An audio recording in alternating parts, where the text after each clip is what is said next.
Hello and welcome to this video where we will explore some extra exercises for the topic groups involving sets, and this would be part 1, which would be the simple identity of grouping in set theory. So if we look at the first example here, we have to prove such a statement related to the sets. We have two sets, one on the left side containing union and intersection, and one on the right hand side, and we need to show that those two sets exactly the same. So the idea that we use to prove that two sets are exactly the same is to use the subset relation between the two sets. So this question will be divided into two parts. The first part is we want to prove that the left-hand side set is a subset of the right-hand side. And later, we want to show the opposite, that the right-hand side is subset of the left-hand side. Okay, now, if we go back to prove that there is one set is subset of another set, let's say set number 1 is subset from set number 2, the idea that we had is we will use the pick up a point method, which means we will take x in the first set and we want to do some steps to prove that x in the second set. This is if we are using the direct proof, or we can take x not in the second set and we try to prove that x is not in the first one, or we can do it by contradiction by taking x in the first one and we also assume x is not in the second one and we try to reach for a contradiction. So those are the three methods that we can use here. I will go directly to use the direct proof and let's see where it will reach us. So the idea is I will take an x that belongs to the union except the intersection. Of course, this has a meaning. When we say x belongs to one set minus the second set, the set difference, of course, just to remind you, this is the set difference here.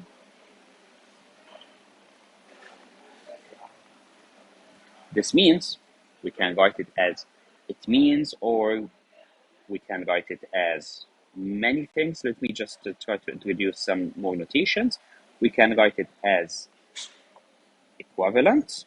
This means equivalent, which is, for our purpose, it means kind of an explanation for what we are going to do next. So when we say that x is in the set difference, it means x definitely in the first one, but, or let's say and, if you want to be more precise, let's say and, x is not in the second one. So that's what we have here. So x is in the union, but we know that x is not in the intersection. Of course, each one of these has more explanation. Now, if we focus on the union, this means x is in A, or second option, x is in B. So here we have kind of two options. Okay, and then we stay, and now x is not in the intersection. This gives me an information. It means x not in A, or x is not in B. That's the meaning of the x is not in the intersection. Now, if you look at those, here we have and here we have kind of four options. If we bring them together, because we are connect them with and, of course, I cannot take option number 1 here with option number 1 here, because this is a contradiction. We don't want a contradiction. Remember, we are doing a direct proof. So this and this will never happen at the same time. Similarly, x in B and x not in B cannot happen at the same time. So the only options that we can write is the following. That I can say x is in A, and I will take the second option. So I will take the first option here and the second option here that works together. I will bring them together. If you want. Or I will take the second option here and the third option here. They also work together without any problem, so that's what we end up with.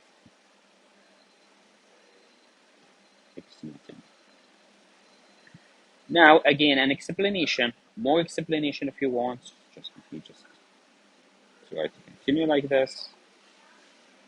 If we have more explanation for this one, x is in A, x not in B, this means x is in A minus B. Similarly, x in B minus A. So if we just write this down, this means x is in A minus B, or x is in B minus A.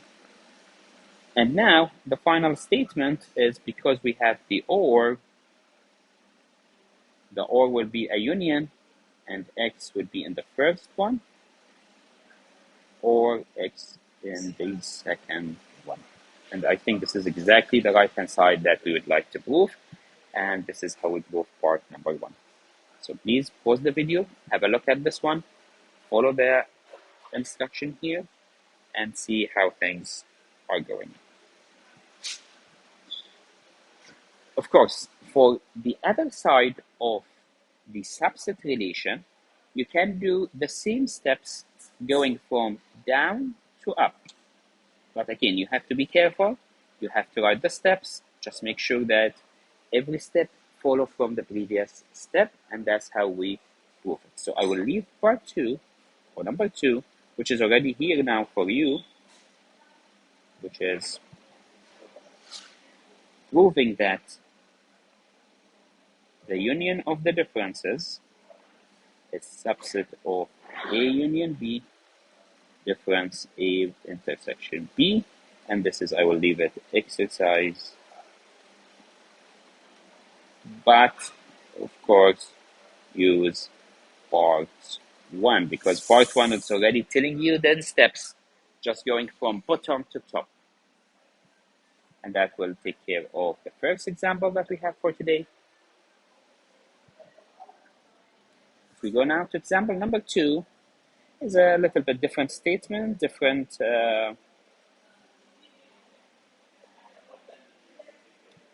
statement. In this statement, the first thing I notice, it is if and only if. So it is P, if, and only if another proposition called Q.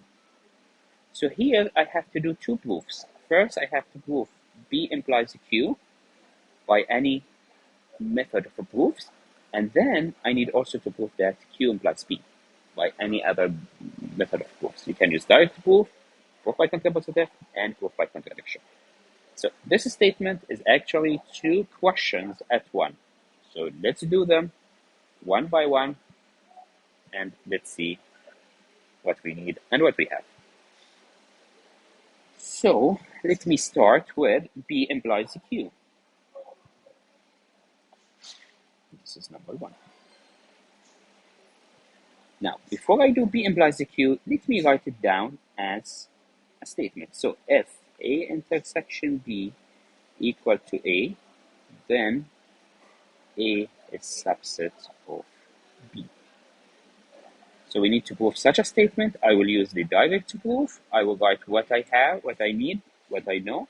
So I will assume the intersection is equal to A. And it's good practice to write down what is required from you, what is your goal, what you are doing, because it will help you later know exactly what's the ingredient you need to use. So what I need to prove, of course, this is P, this is Q, I need to show Q. So I need to prove that A is subset of B. Now, if you focus on this one, how do we prove A is subset of B? We need to take an X in A. Hopefully, we can prove that this X also in B. Or we can take X not in B, and hopefully we can prove X not in A. Or we use the contradiction. So many methods, so many ideas. We can do whatever we like. I would use the direct proof. Usually, just give me an idea. So I will say let X in A. And as we said before, hopefully after many steps, we want to see that X is in B. Can we do this? That's the question. So let me just highlight this one. Can we do it? Okay, so the idea is clear. Let's go and chase X, see what we can do with X. Now, X in A, okay, but the intersection is equal to A, hence X is in the intersection. Why it is in the intersection? Because remember, the intersection is equal to A. So I will just erase this one and I will write something the same. So X is in the intersection.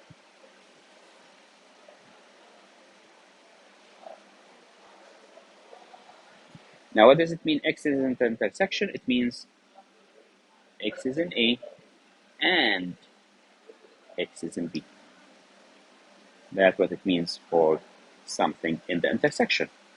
But just a minute, is that what we want to prove? That X in B?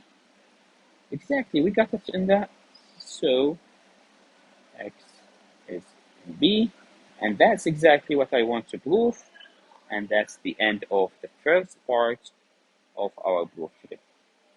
So the idea is very simple here. We take X in A, but A is the intersection between A and B, so that X actually in A and as well as in B, and that's exactly what we want to prove. And that will take care of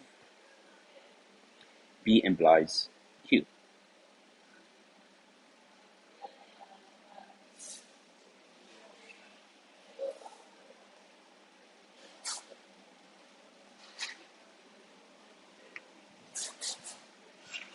Okay, now for the second part, or the Q implies B, we can just put here.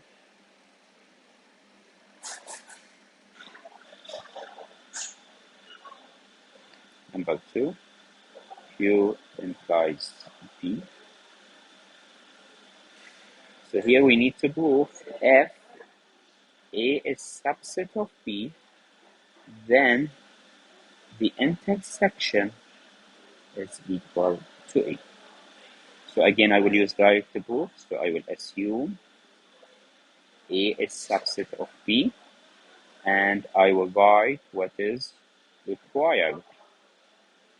I need to prove that the intersection as a set equal to A.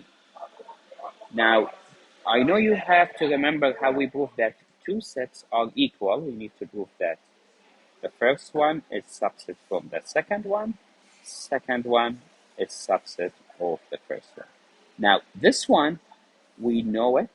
It's an identity, and we have shown it in class, so we don't need to repeat it. The intersection is always inside the set A and the set B. So the only part we need to prove,